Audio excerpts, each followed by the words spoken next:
Olá pessoal, essa vai ser a segunda gravação que eu vou fazer dessa aula do dia 9, pois a primeira gravação eu não consegui que a mesma continuasse por um longo período e acabei perdendo boa parte da aula que eu estava gravando.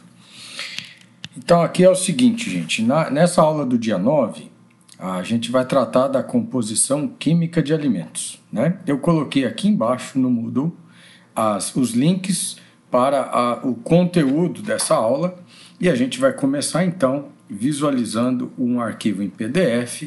O nome do arquivo é Aulas Nutrição. Você já está disponível lá no ambiente, lá no Moodle, aqui onde tem o link de arquivo da disciplina, você tem acesso a todos os materiais do semestre. Um deles vai ser esse arquivo, onde a gente vai ter aqui nesse Aulas de Nutrição arquivos que a gente vai usar durante todo o nosso semestre. Então, na aula de hoje, nós vamos falar de componentes do alimento. Inicialmente, eu gostaria de dizer o seguinte, que todo alimento, para ser analisado quimicamente, ele precisa ser pré-secado. E essa necessidade de pré-secagem, ela se dá em função de que a gente precisa primeiro conservar esse alimento, então a gente desidrata como uma forma de conservação. Depois, a gente precisa que esse alimento, na forma desidratada, ele facilita o processo de moagem. Então, o alimento pré-secado, ele permite que seja moído até partículas bem fininhas. E para isso a gente usa moinhos, o moinho tipo martelo, né? Ou então o moinho de faca. Na verdade, o moinho de faca, moinho tipo Wiley, ele é até melhor. Ele tem várias peneiras. A gente usa uma peneira de 1 milímetro de espessura. E aí o material fica bem fininho, fica parecendo um talco. E aí ele pode ser analisado. Bom, inicialmente a gente precisa compreender o seguinte, que todo alimento ele tem uma porção de água, essa água pode estar livre ou não no alimento, né? E uma porção tirando a água que a gente chama de matéria seca. Então, uma vez completamente desidratado um alimento, ele pode ser compreendido como a sua fração seca ou matéria seca e a fração de água que é perdida durante a desidratação. É exatamente aqui na matéria seca que estão contidos todos os elementos químicos que compõem o alimento. Então, essa matéria seca, por sua vez, pode ser novamente subdividida. A gente pode tirar dela uma fração inorgânica que corresponde aos minerais, todos os minerais presentes no alimento. E o que sobra, tirando a fração mineral, o que sobra seria a fração orgânica. E esta fração orgânica é a fração que tem a propriedade de fornecer energia do ponto de vista nutricional no processo digestivo, ok? Então, essa fração mineral ela é obtida através da queima desse alimento. A queima do alimento ela incinera, ela decompõe, oxida a matéria orgânica, resultando então dessa queima a cinza, né? A matéria orgânica, por sua vez, ela é composta por diferentes substâncias que podem ser agrupadas de acordo com a sua natureza química. E aí a gente teria substâncias que contêm nitrogênio, né? E dentre elas, a mais representativa de todas são as proteínas dos alimentos que contêm nitrogênio, né? Todos os alimentos que contêm nitrogênio, os elementos que contêm nitrogênio, fazem parte desse componente.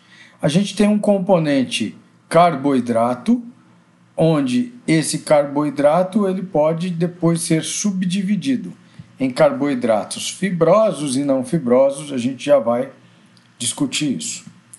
Depois nós temos compostos fenólicos presentes no alimento, né? Aqui a gente está indicando como lignina e taninos, são substâncias que o vegetal produz para a sua proteção e para aumentar a resistência do próprio vegetal, a resistência ao peso, a resistir à sua própria estrutura, né?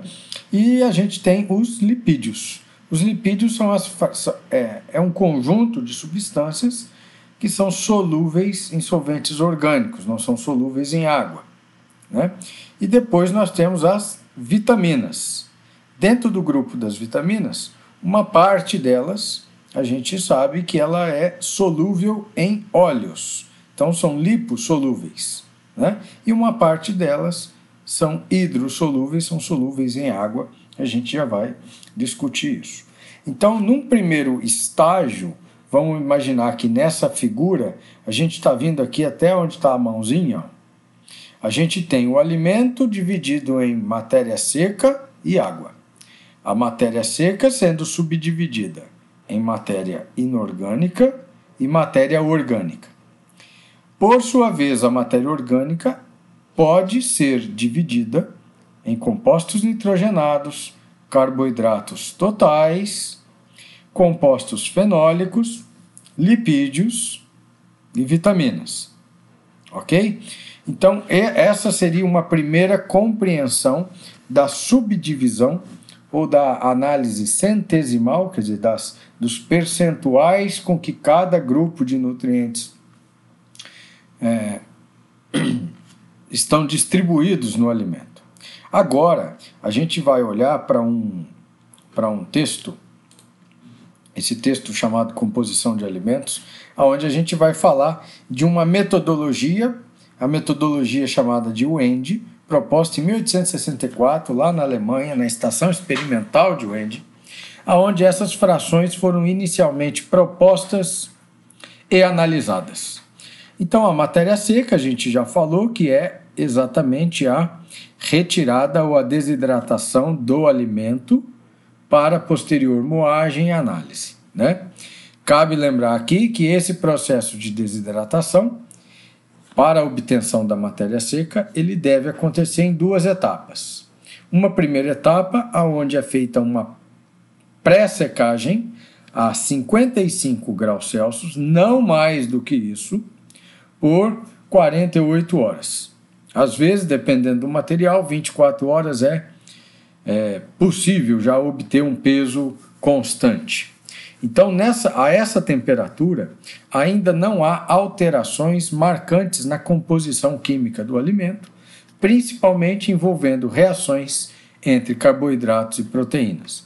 Então, quando a gente faz a pré-secagem a 55 graus, o que a gente objetiva é não alterar quimicamente o alimento original e submetê-lo a uma análise química ou bromatológica posterior.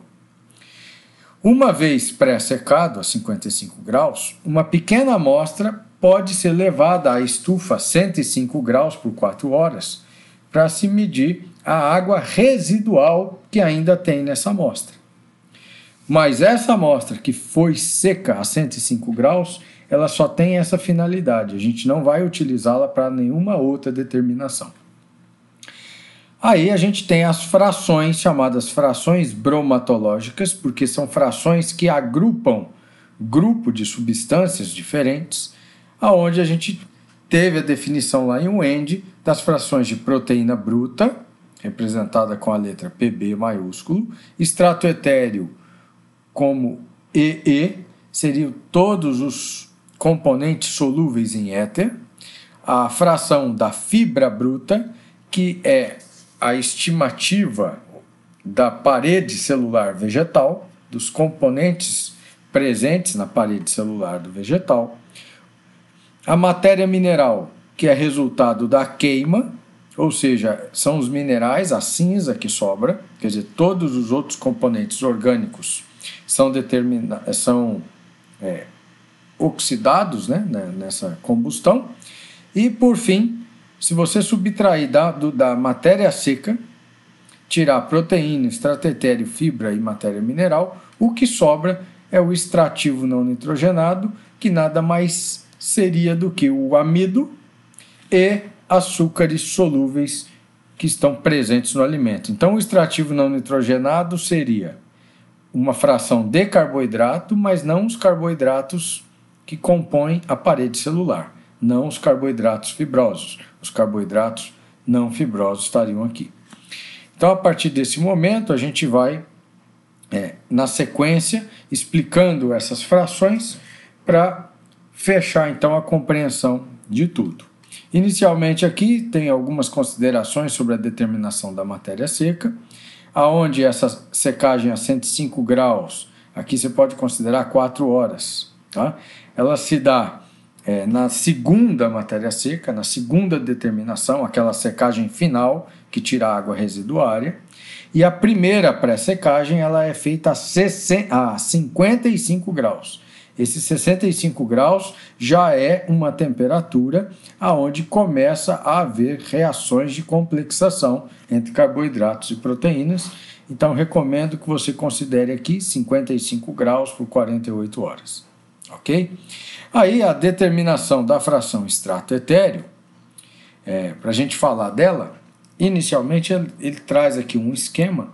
Nós vamos ampliar aqui a imagem para poder visualizar essa decomposição, então, do alimento em suas frações.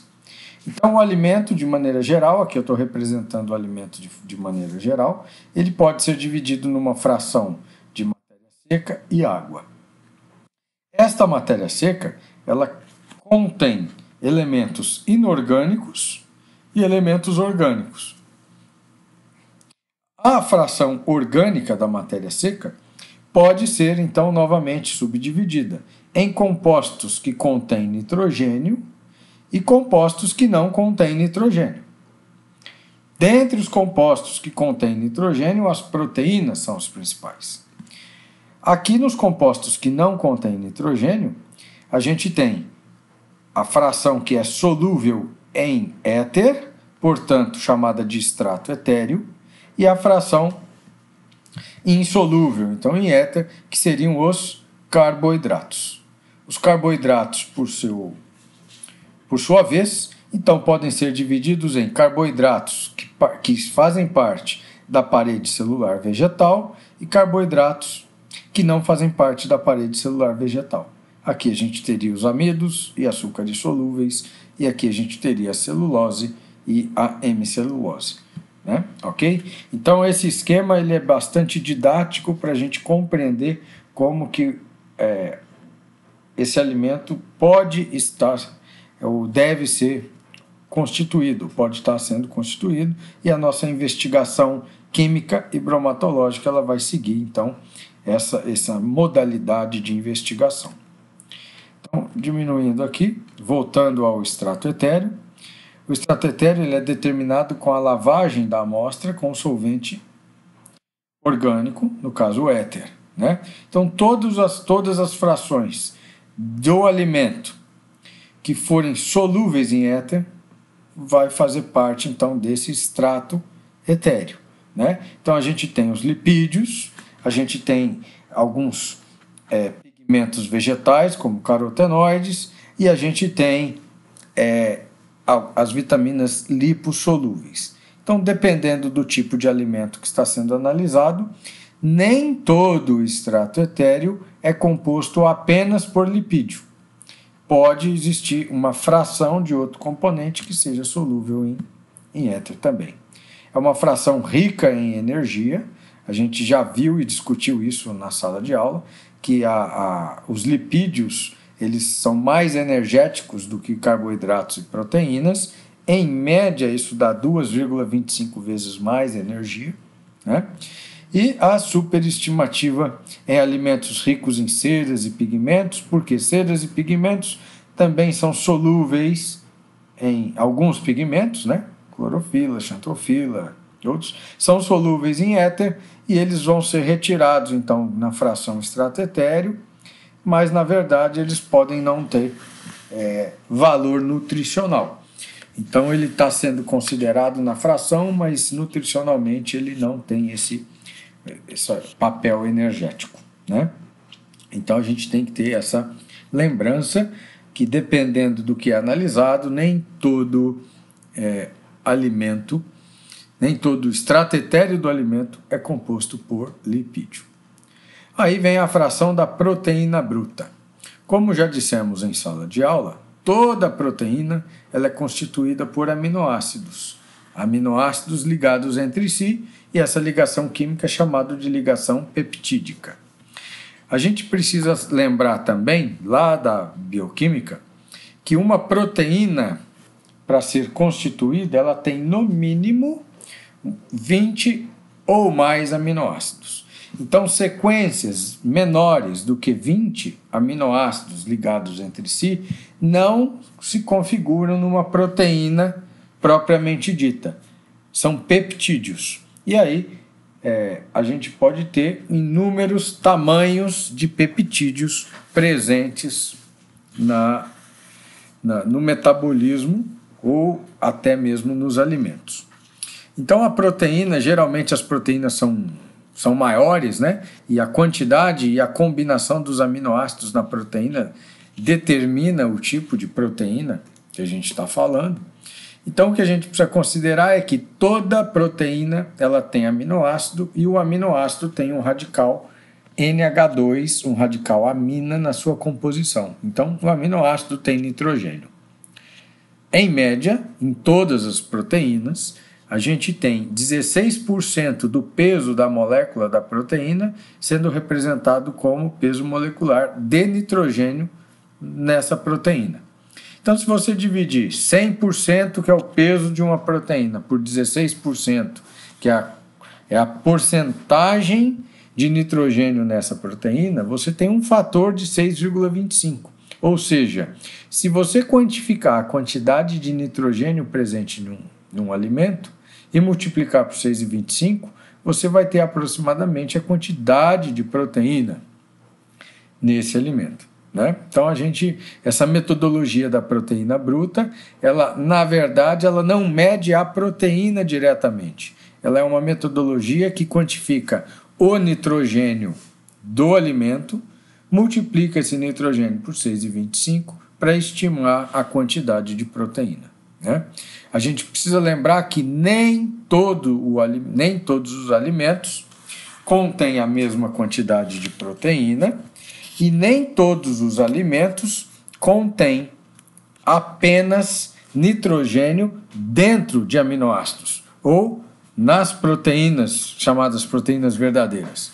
Então, a gente tem aminoácidos e peptídeos. Peptídeos são aminoácidos ligados entre si, mas numa quantidade menor do que a quantidade de aminoácidos para a constituição de uma proteína íntegra, né? E a gente também pode ter, dentro do alimento, a presença de uma fonte nitrogenada chamada de nitrogênio não proteico, como a amônia e a ureia. Então, é comum a presença desse nitrogênio na forma não proteica, né? Não faz parte de um aminoácido ou de um peptídeo ou da própria proteína, mas ele está presente no alimento. Então, essa fração aqui, quando se quantifica a proteína bruta, ela é contabilizada porque você mensura esse nitrogênio na sua quantificação, mas quando você multiplica por 6,25, você está considerando que ele seria proteína, quando na verdade não é. Então, muitas vezes a gente coloca lá um equivalente proteico, né? Proteína bruta é o equivalente proteico, porque a fonte de nitrogênio não proteico, ou a presença dele no alimento, está sendo interpretada como proteína, quando na verdade não é. E isso traz implicações, porque esta fonte de nitrogênio não proteico, ela só tem potencial de ser aproveitada pelos ruminantes, os animais monogástricos, que seriam aves, suínos, né? E o próprio ser humano não tem a capacidade de aproveitamento dessa fonte nitrogenada, ok? Então, essa seria uma imperfeição da metodologia da proteína bruta, mas hoje a gente já tem metodologias complementares à determinação da proteína bruta, aonde a gente quantifica a quantidade de proteína solúvel e a quantidade de nitrogênio não proteico numa amostra de alimentos. ok? E aí a gente passa para a próxima fração bromatológica, chamada de fibra bruta. A fibra bruta, na sua origem, ela foi proposta como uma tentativa de medição dos carboidratos da parede celular. Na verdade, na parede celular, que é a membrana da célula vegetal, na célula vegetal, essa membrana chamada de parede celular, ela é composta por celulose e hemicelulose como carboidratos. Mas ela também tem um composto fenólico produzido e aderido nessa parede chamado de lignina. Né? Então, celulose e hemicelulose são os carboidratos, a lignina é um composto fenólico que também participa da parede celular. Ela é uma amostra. Então a gente pega uma amostra e trata a amostra de alimentos com uma solução ácida e depois uma solução básica subsequente. Então um ataque ácido e básico, feito de forma subsequente, ele lava todo o conteúdo celular e fica apenas a fração da parede celular. Um senão, que a gente pode dizer aqui, é que esse tratamento de ácido base, ele colabora para a solubilização de boa parte do carboidrato chamado de hemicelulose. Então, essa hemicelulose sendo solubilizada em parte no processo, ela nos dá uma subestimativa da quantidade de fibra bruta ou de fibra do vegetal. Então, a fibra bruta ela é uma subestimativa da quantidade da fibra verdadeira ou da fibra real. Então, é um senão que a gente teria nesta metodologia e a gente vai ver durante o curso que existe já novas metodologias para aferição dessa parede celular, que é a metodologia da determinação pelo método dos detergentes, proposto pelo Peter Van Soest, lá da Universidade de Cornell. Ok? Então, aqui nessa última bolinha, essa fração fibrosa, ela é constituída de celulose, hemicelulose e lignina, lembrando que a lignina não é um carboidrato, e que a hemicelulose é solubilizada em parte por esse ataque ácido e básico. Então, essa fração fibrosa ela acaba sendo uma subestimativa da fração original, ok? Aí a gente tem lá a matéria mineral, essa aqui não tem muita dúvida, seria a fração inorgânica desse alimento, e ela é obtida através da incineração num forninho chamado forno Mufla, que aquece de 550 a 600 graus Celsius por 4 horas, geralmente é suficiente para queimar toda a amostra colocada dentro de um cadinho de porcelana. Então essa quantidade de cinza, ela agrupa todos os minerais componentes na amostra do alimento. Ah, professor, é possível analisar cada elemento químico, cada mineral desse separadamente? É. E depois que você analisar separadamente cada um deles, isso é feito num outro equipamento, geralmente é feito num espectrofotômetro de absorção atômica. Se você somar todos os minerais individualmente, você vai ter aproximadamente a mesma quantidade de matéria mineral. Né? Lembrando que no processo de incineração pode haver perda, principalmente de uma parcela do fósforo. Né? Então não vai dar exatamente a soma de todos os minerais individualmente, resultará num resultado próximo à matéria mineral, mas não idêntico, ok? E por fim, o extrativo não nitrogenado, que é a fração que representa os carboidratos não fibrosos, porque a gente já fez a determinação aqui, né? Que seriam os amidos e açúcares solúveis, ele não é realizado diretamente uma análise para isso. O que é feito é, de 100% da matéria seca, a gente retira as frações do carboidrato fibroso, que seria a fibra bruta, no caso dessa fração, que é a fração de Wende, né? Depois a gente vai ver que a gente pode substituir a fibra bruta por outra metodologia mais precisa para a fibra. Tira também a fração extrato etéreo, proteína bruta e matéria mineral, e o que resulta dessa conta é, então, o extrativo não nitrogenado. Neste caso, estariam sendo capturados ou considerados na fração amido e açúcares solúveis e também a pectina, que é um ácido galacturônico, que seria um tipo de carboidrato que tem certa solubilidade dependendo de pH e do tipo de reação, mas que na metodologia de aferição da fibra bruta ela não fica capturada aqui, então ela vai aparecer como sendo o extrativo não nitrogenado. Bom, isso aqui, essa parte do sistema de nutrientes digestíveis totais, a gente vai discutir na aula que a gente estiver falando de energia, tá? Então eu vou pular essa etapa, que vai ser na próxima aula, e aí a gente vem, então, para aqui o método de Van Soest, que é o método da determinação da parede celular pelo método dos detergentes. Van Soest é um professor da Universidade Cornell e propôs lá em 1967, ele testou vários detergentes para conseguir lavar e recuperar então a parede celular vegetal, e aí ele propôs o método da fibra em detergente neutro como o melhor método para a separação de celulose, hemicelulose e lignina, né? Então a gente tem aqui toda a parede celular, a gente não tem solubilização de nenhum desses componentes da parede celular, então o FDN seria a metodologia em substituição à fibra bruta, ok? Também foi feito uma outra análise usando um detergente em pH ácido, né? Nesse caso, somente a celulose e a lignina ficam retidas, quer dizer, a hemicelulose ela é solubilizada. Então, quando a gente quantifica o FDA, a fibra em detergente ácido, né, e subtrai esse valor do FDN, o que a gente tem exatamente essa diferença aqui nos dá a hemicelulose. A hemicelulose é um carboidrato, e é um polímero de açúcares, mas açúcares de 5 carbonos e não de 6, como a celulose, né? A celulose é constituída de glicose, a hemicelulose de arabinose e xilose, ok?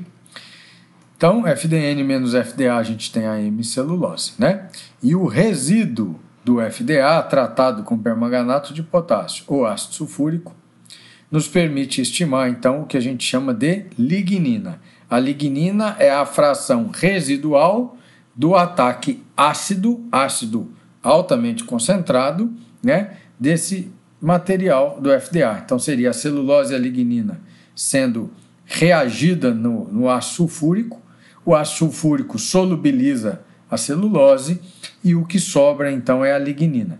Então o FDA menos a lignina nos dá a fração de celulose da amostra.